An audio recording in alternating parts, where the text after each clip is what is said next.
오늘 모든 사람을 위한 복음이라는 제목으로 8번째 살펴보시고요. 오늘 본문을 좀 이 주제의 설교를 마무리하려고 합니다.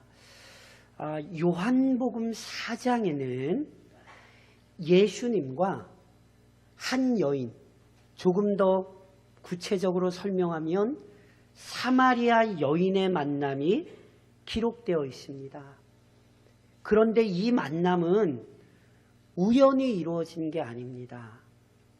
예수님께서는 놀라운 구원 계획을 이루시려고 이 여인을 찾으셨고 만나 주셨습니다.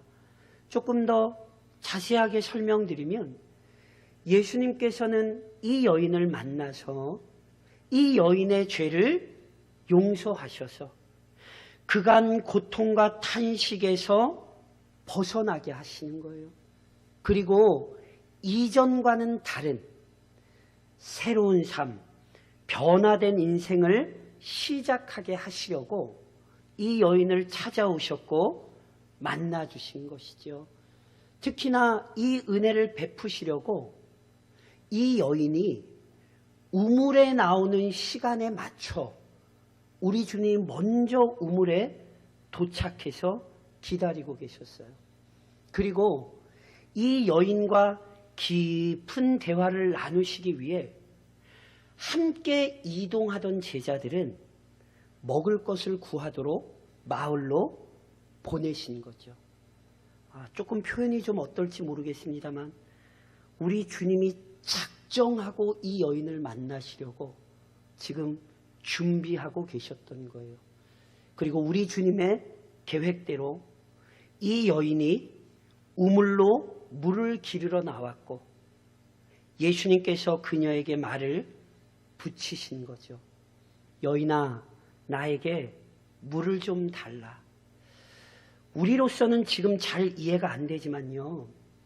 예수님이 먼저 이 여인에게 말을 붙이신 것은 당시 문화적인 배경에서는 이례적인 일입니다.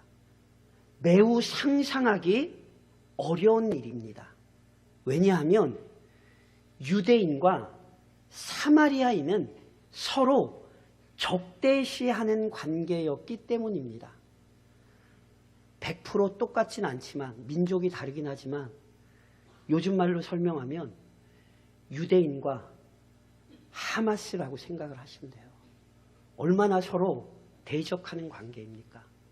그러니까 서로 말을 한다는 것 자체가 이게 실은 있기 어려운 일이었어요.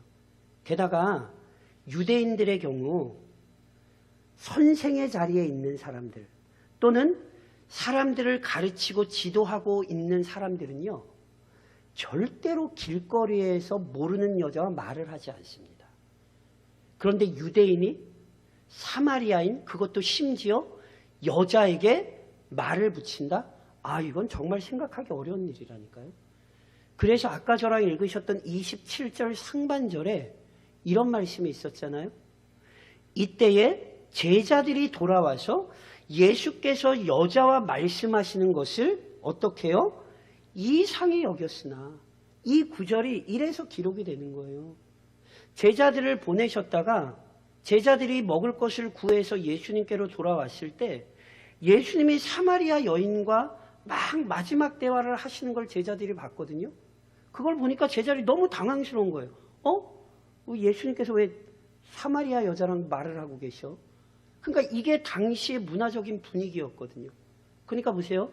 제자들만 이상했겠습니까? 예수님의 대화, 예수님의 질문을 받은 실은 여자도 굉장히 당황스러운 거예요. 그래서 앞서 저랑 살펴보셨던 것처럼 예수님께서 물을 좀 달라 이렇게 말씀하시자 이 여자가 줄게요, 안 줄게요 이런 말을 하는 게 아니라 당신 유대 남자잖아요. 근데 왜 사마리아인 여자인 나한테 말을 거는데요? 불쾌감을 드러냈다니까요. 하지만 이 여인의 차가운 반응에 대해 예수님 당황하시지도 않고요. 화내지도 않으셨어요. 왜 그렇습니까? 예수님께서는 처음부터 이 여인을 만나기 위해 이곳에 오셨고 이 여인을 만나서 반드시 이루고자 하시는 일이 있었기 때문이죠.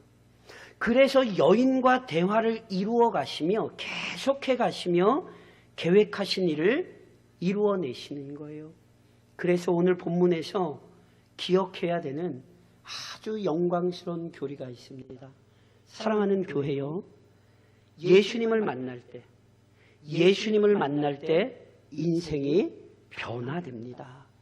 예수님을 만날 때 인생이 변화되는 것, 이것이 오늘 성경이 우리에게 가르치는 놀라운 진리입니다. 자, 여인과 예수님 처음 만났습니다.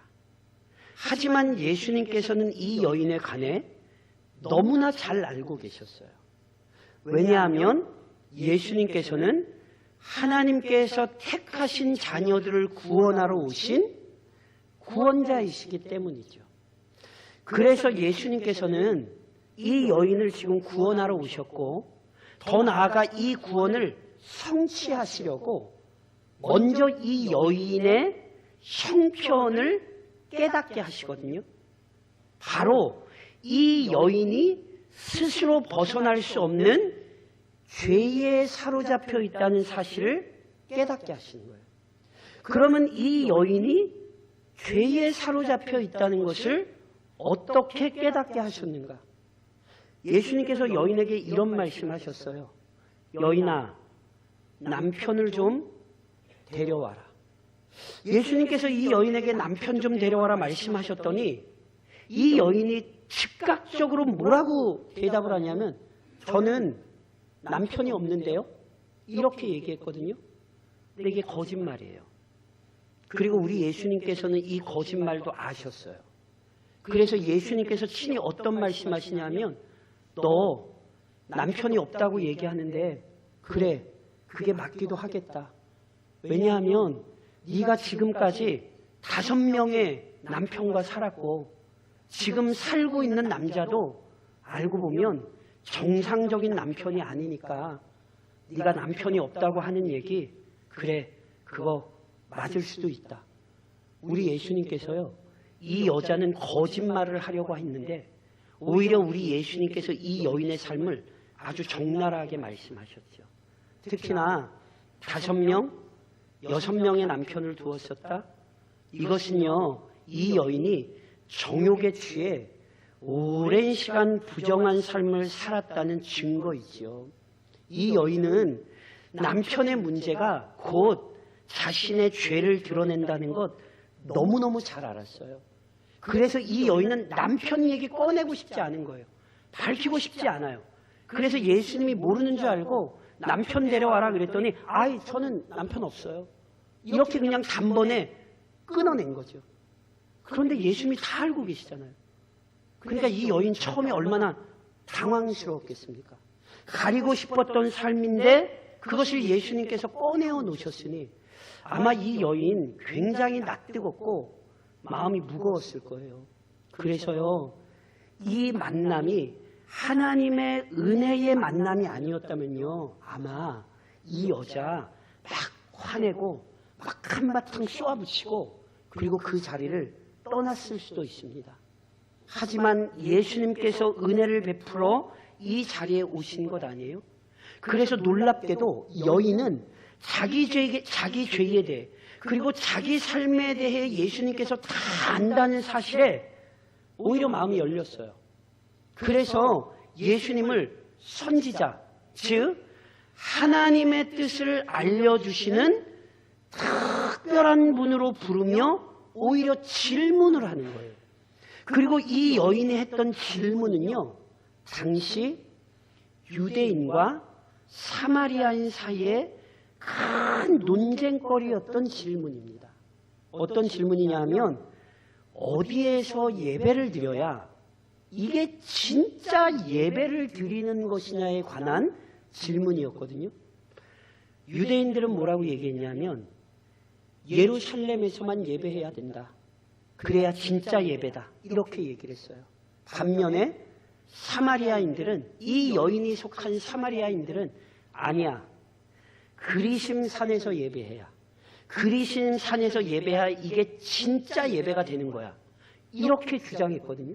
그러니까 이 두 주장이 너무 팽팽하게 맞서 있어서 여인은 도대체 누구 주장이 맞는지 알 수가 없던 거예요.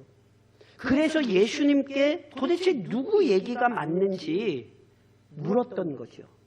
성도 여러분, 여인이 이걸 왜 물었는지를 이해하셔야 돼요.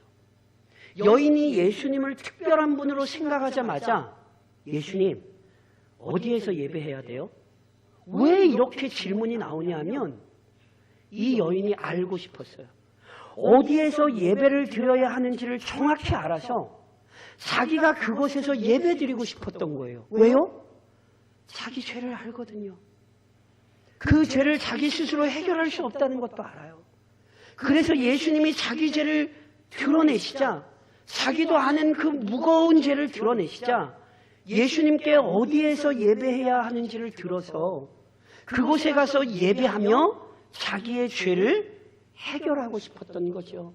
성도 여러분, 교회요, 기억하셔야 돼요. 모든 인간은 드러내지 않지만 자기의 죄로 인한 괴로움을 자기 마음에 가지고 있어요. 그래서 실은 그것을 해결해 보고자 하는 욕망이 누구에게나 그 마음에 있어요. 그런데 그 욕망을 해결하는 방법, 그 죄를 해결하는 방법을 알지 못하여 실은 헛된 것을 찾아가는 거죠. 어떤 사람들은 돈에 집착하고 어떤 사람들은 명예에 집착해요. 특별히 요즘 너무 무서운 게 한국 사회가 마약에 취해 있지요. 그게 왜 그렇지요? 자기 마음의 죄로 인한 괴로움을 해결해야 되는데 이걸 제대로 해결하는 방법을 알지 못하는 거예요.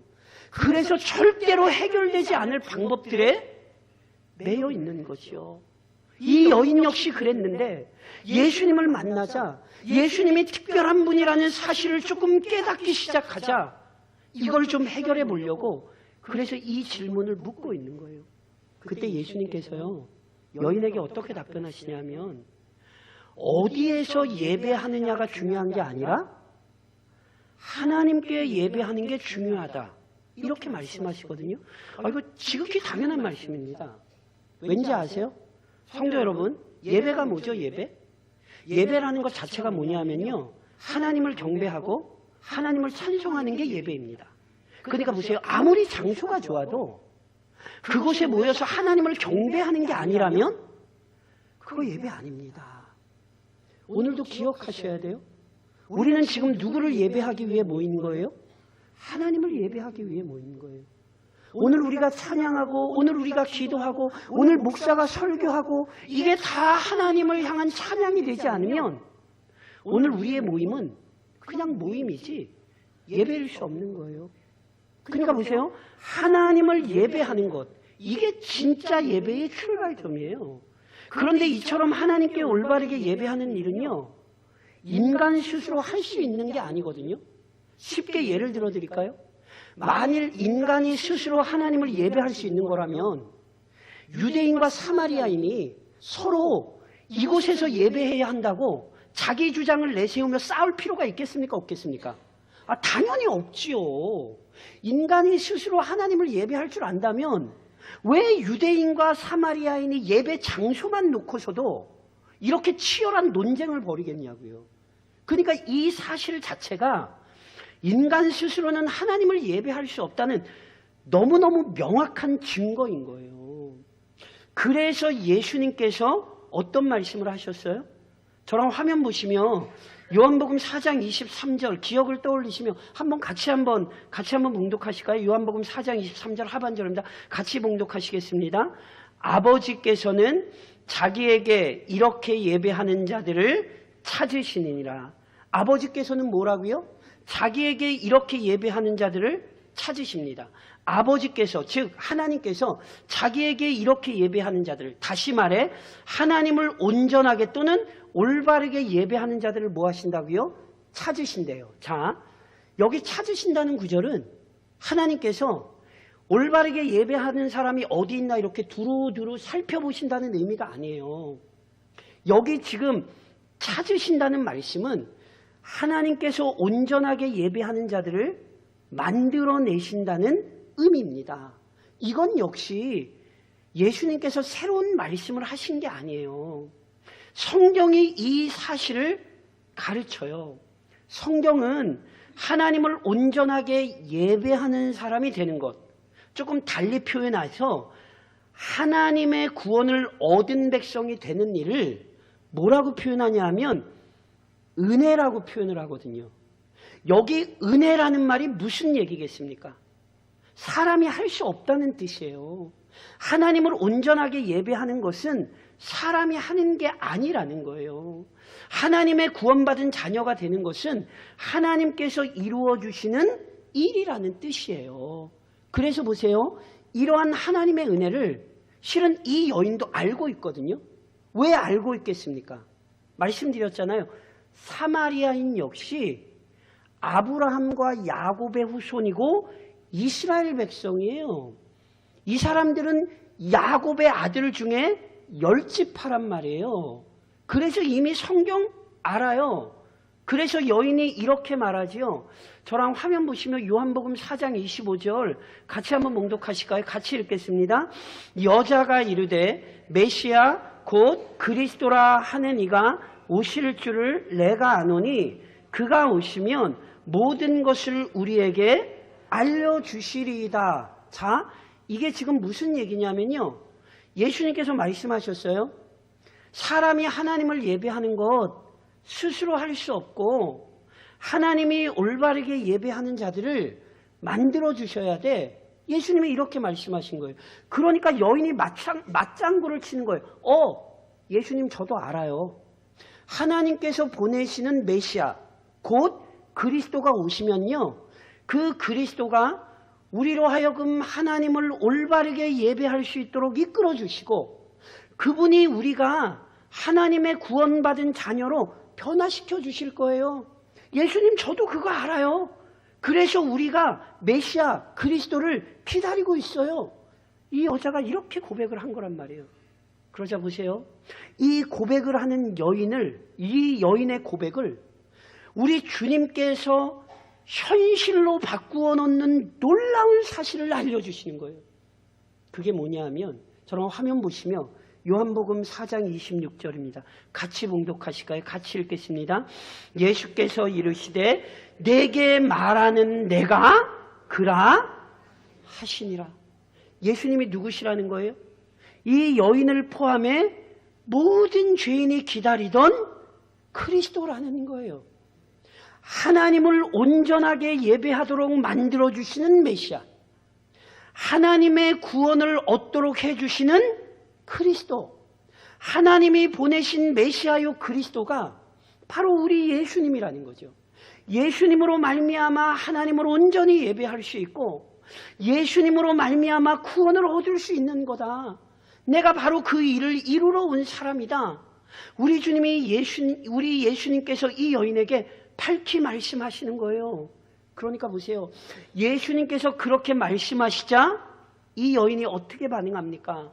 저랑 화면 보시면 28절로 29절 같이 한번 봉독하실까요? 같이 읽겠습니다. 여자가 물동이를 버려두고 동네로 들어가서 사람들에게 이르되 내가 행한 모든 일을 내게 말한 사람을 와서 보라. 이는 그리스도가 아니냐? 자, 이 장면을 주목해서 보셔야 돼요. 여자가 뭐를 버려두고 동네로 들어갔대요? 물동이를 버려두고 동네로 들어갔대요. 자, 예수님께서 이 여인을 어디에서 기다리다가 만나셨죠? 우물이에요, 우물. 그러니까 예수님께서는 이 여인이 물을 기르러 그 우물에 나올 걸 아셨고 그래서 그 우물 앞에서 기다리셨단 말이에요. 그런데 보세요. 지금 어떤 일이 일어났냐 하면 물을 기르러 물동이를 가지고 우물에 나왔던 그 여인이 자신이 우물에 나왔던 목적인 물동이는 그 자리에 내버려두고 다시 동네로 지금 들어가는 거예요. 왜 물동이를 버려두고 동네로 급하게 들어가죠? 자신이 처음에 가졌던 목적, 즉 물 깃는 것과 비교될 수 없는 중요한 일이 일어났기 때문이에요. 그럼 도대체 그 일이 무엇이에요? 예수님께서 말씀하신 것처럼 이 여인을 포함하여 모든 죄인이 기다리던 메시아를 만난 사건이죠. 그것을 지금 이 여인이 어떻게 표현했냐면요. 내게 행한 모든 일을 내게 말한 사람. 자, 여인이 행한 모든 일. 여인이 행한 모든 일이 뭐죠? 실은요. 여러 남자와 살았던 부정한 삶입니다. 죄인의 삶입니다. 그래서 언제나 여인의 마음은 괴로웠고 이 사실을 숨기고 감추고 싶었습니다. 오죽하면 예수님께서 남편 데려와 그랬더니 남편 없는데요. 단호하게 거짓말을 했겠냔 말이에요. 그런데 놀랍게도 자기 스스로 자기의 추악했던 과거를 밝히고 있는 거예요. 심지어 가리고 싶었던 이 부끄러운 얘기를 누구를 찾아가 하죠? 동네로 들어가서 사람들에게 이르되, 동네로 들어가서 사람들에게 이르되. 누구에게 찾아가서 이 얘기해요? 동네 사람들에게 찾아가서 이야기해요. 자, 여기서 좀 기억하시고 주목하실 게 있어요. 여인이 이 우물에 물 기르러 나온 시간이 언제냐 하면 본문에 6시라고 표현이 되어 있거든요. 이 6시 6시는요. 태양볕이 한창 내리쬐는 정오예요. 그래서 이 시간에 물 기르러 나오는 사람은 실은 없어요. 왜냐하면 서늘한 아침이나 또는 저녁에 나오지 태양이 뜨거운 그 중동 지역에서 일부러 고생을 작정하지 않는 이상은 정오에 물을 뜨러 나오는 사람이 없다고요. 그런데 이 여인은 정오에 나왔어요. 왜요? 이때가 지금 말씀드렸잖아요. 사람들이 물 뜨러 안 나오는 시간이거든요. 그래서 이 여인은 일부러 사람들이 안 나오는 시간에 간 거예요. 왜요? 동네 사람들을 마주치고 싶지가 않아요. 동네 사람들이 실은 이 여인이 어떻게 살고 있는지 다 알아요. 얼마나 말이 많았겠습니까? 실은 이런 일을 요즘도 우리 사회에서 실은 많이 경험하죠. 특별히 우리 지역 같은 경우는 남의 집에 숟가락이 몇 개 있는지 안다라는 가정들도 많이 있죠. 그러니 보세요. 동네 사람들이 이 여인에게 대해 얼마나 많이 헐뜯고 비방했겠냐고. 그래서 이 여인은 동네 사람들을 마주치고 싶지가 않아요. 그래서 동네 사람들이 없는 정오에 고생스럽지만 물들어 나온 거거든요. 그런데 놀랍게 예수님을 만나고 나자 그토록 마주치고 싶지 않았던 사람들에게 본인이 스스로 달려가고 있는 거예요. 그리고 그것도 사람들이 그토록 조롱하고 비난하던 자기 자신의 부끄러운 과거에 대해 스스로 입을 여는 거죠. 성도 여러분, 도대체 이게 무슨 일인가를 보셔야 돼요. 도대체 왜 이 여인이 그토록 얘기하고 싶지 않던 과거를 얘기하고 그토록 만나고 싶지 않던 부딪히기도 싫어하던 마을 사람들에게 돌아가 그 자신의 부끄러운 과거를 이야기할 수 있는가? 왠지 아세요? 예전에는 이게 부끄러웠지만 이제는 그 모든 죄가 해결된 것을 알았기 때문에 그래요. 자, 기억을 떠올려 보세요. 예수님께서 이 여인에게 어떤 말씀 가르쳐 주셨죠? 하나님께서 그리스도를 통해 온전하게 예배하는 자들 또는 구원받은 백성을 만들어내신다. 예수님께서 지금 이렇게 말씀하셨죠? 그런데 그 말씀으로 끝나신 게 아니에요. 예수님이 누구예요? 바로 그 일을 이루기 위해 오신 그리스도예요. 그런데 예수님이 그리스도라는 사실을 누구에게 알려주셨어요? 이 여인에게 밝히셨잖아요. 그럼 보세요. 이게 어떤 의미겠습니까? 지금 예수님의 말씀은 이런 뜻이에요. 내가 내 죄를 용서해 주려고 내가 찾아온 메시아야. 내가 오늘 너 여기 왜 찾아왔냐 하면 너의 그 마음의 무거운 짐을 내가 치료하고 너 이제는 변화되어 하나님을 온전히 예배하는 자녀로 만들어주려고 내가 오늘 너 찾아온 거야. 예수님이 지금 이렇게 말씀하신 거예요. 그리고 이 말씀이 이렇게 선포되자 실제로 이 여인은 그간 마음을 짓눌렀던 죄책감에서 벗어나게 된 거예요. 예수님의 말씀 선포가 그동안 이 여인을 무겁게 짓눌렀던 죄로부터 이 여인을 자유롭게 한 것이죠. 그리고 이전에는 경험하지 못한 큰 기쁨과 즐거움을 얻게 한 거예요.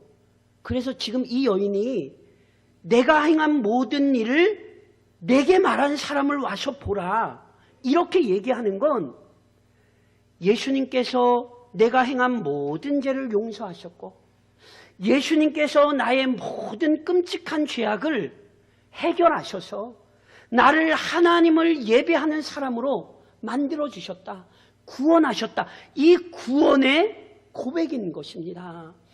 예수를 증언하는 것은 결국 자신을 구원하신 구원자 예수님을 증언하므로 예수님께서 이 땅의 모든 죄인을 구원하러 오신 분이라는 사실을 밝히 선언하고 나타내는 거지요.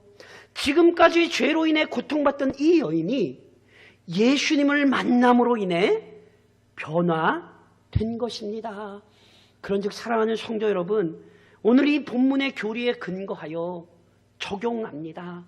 우선 그리스도를 만나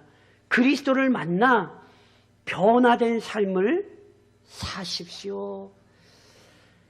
여인의 삶에 대해 다 성경이 설명하고 있지 않지만 이 장면들을 보면 이 여인이 얼마나 괴로운 삶을 살았는가 알 수 있어요. 오죽하면 남들이 물 안 뜨러 나오는 시간에 우물에 나왔겠어요. 그것도 내리치는 떼약볕을 맞아야 되는 그 고통인데 오죽하면 그 시간에 물 뜨러 나왔겠냐고요. 보세요.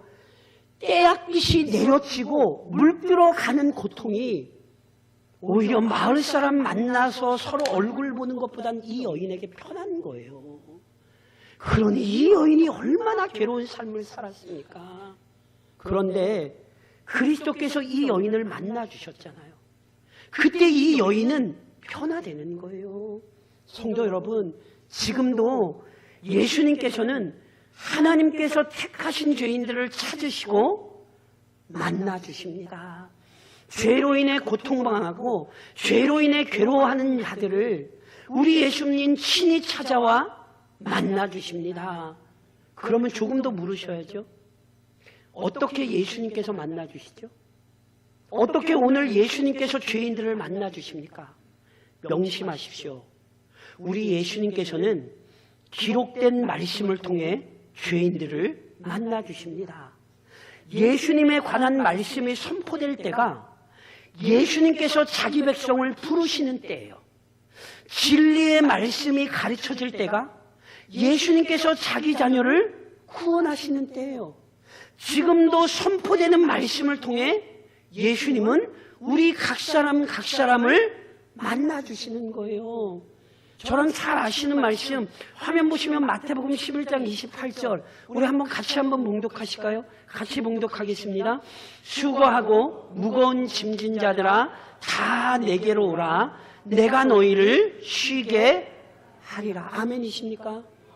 죄로 인해 수고하고 무거운 우리의 인생은 예수 앞으로 나오기까지는 평안함을 얻을 수 없습니다.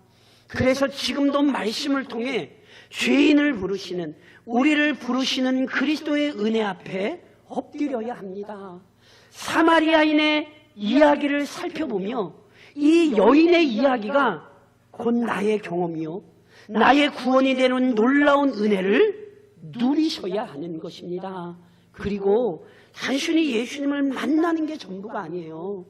예수님은 우리와 영원토록 동행하시며 우리의 삶을 위로하시고 우리를 인도하십니다. 우리는 신앙이 어리석고 연약해서 일시적으로 우리의 신앙이 무너질 수 있어요. 그런데 예수님의 사랑은 변하지 않아요. 주님은 날마다 우리 곁에서 우리에게 말씀하고 계시고 지금도 말씀하십니다. 그러니 잠깐 넘어졌더라도 내 옆에서 나를 향하여 손을 내미시고 나를 붙들어 주시는 주님의 손을 잡고 다시금 풍성한 구원의 삶을 누리십시오. 그게 오늘 본문이 우리에게 가르치는 것입니다. 더 나아가 그리스도를 만난 증거를 보이십시오. 성도 여러분, 사마리아 여인은 예수님을 만나고 변화됐어요. 그리고 그 변화는 구체적으로 그녀의 행동을 통해 나타났어요. 어떻게요? 그녀는 곧장 마을 사람들에게 달려가 예수님을 전했잖아요. 참으로 괴로웠던 자신이 예수님을 만날 때 변화됐다는 사실을 너무너무 잘 알잖아요. 그러니까 자신의 변화를 너무너무 잘 아니까 다른 사람들에게도 예수님을 전파하지 않을 수 없었던 거예요. 그래서 이 여인의 변화를요, 동네 사람들도 알아봐요. 사람들 피해서 낮에 물들어 다니고 사람들과 교류도 하지 않던 그 여인이 갑자기 달려와서 난리를 치잖아요. 이게 이 사람들 보기에 얼마나 놀랬겠어요. 그래서 보세요. 저랑 화면 보시면 본문 30절을 좀 같이 한번 봉독하실까요? 30절입니다. 같이 읽겠습니다.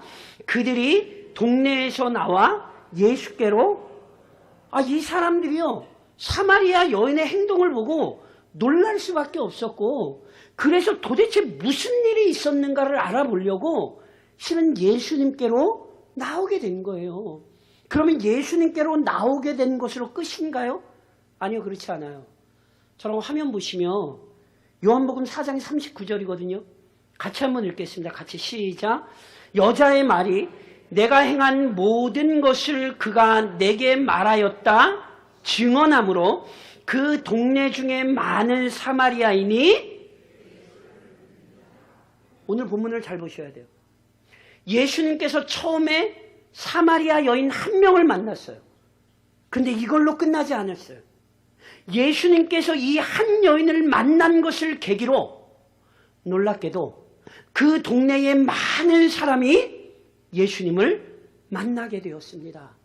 한 여인의 구원이 많은 사람의 구원으로 이어졌다는 사실을 절대로 잊으시면 안 돼요. 물론 이걸 또 이렇게 이해하실 수 있죠. 아이고 목사님, 그 여자가 대단한 거야. 그렇게 예수님 만나서 변하셔서, 아이고 목사님 그렇게 하는 거 목사님 쉽지 않아. 목사님 그 여자가 대단한 여자네. 그렇게 얘기하시면 안 돼요. 저랑 화면 보시면 요한복음 4장 42절입니다. 같이 읽겠습니다. 같이 읽습니다. 그 여자에게 말하되 이제 우리가 믿는 것은 내 말로 인함이 아니니 이는 우리가 친히 듣고 그가 참으로 세상의 구주신 줄 알미라.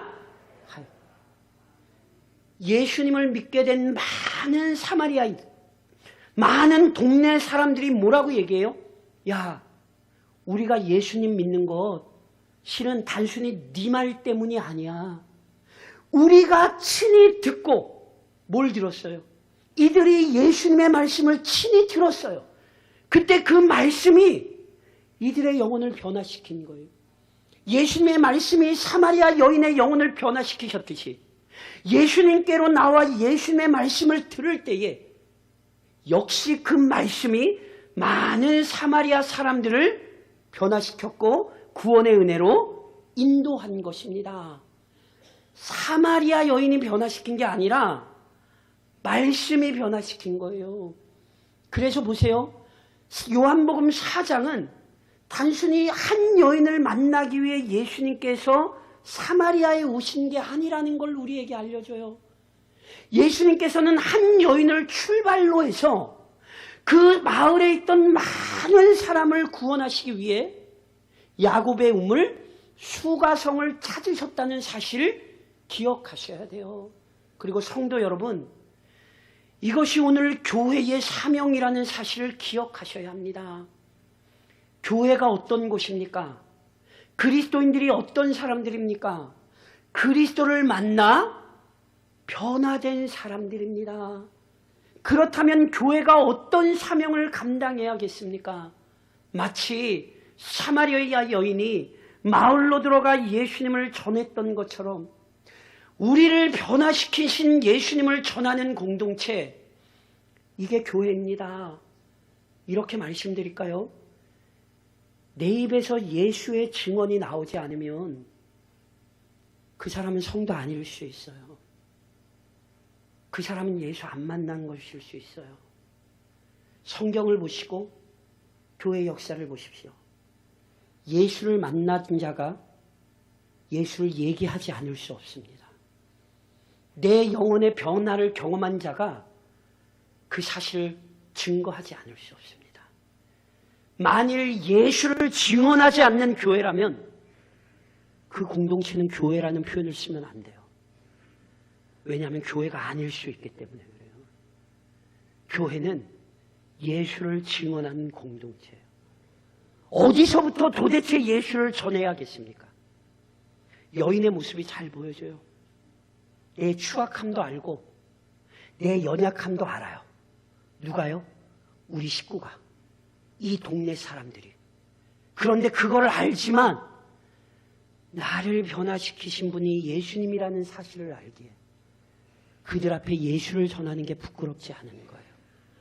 나는 허물이 많고 나는 연약함이 많으나 나를 구원하신 분은 영광스러우신 분이기에 그분을 전하는 일은 부끄럽지도 않고 창피하지도 않은 거예요. 그래서 오늘 본문으로 하여금 다시금 결단하셔야 돼요.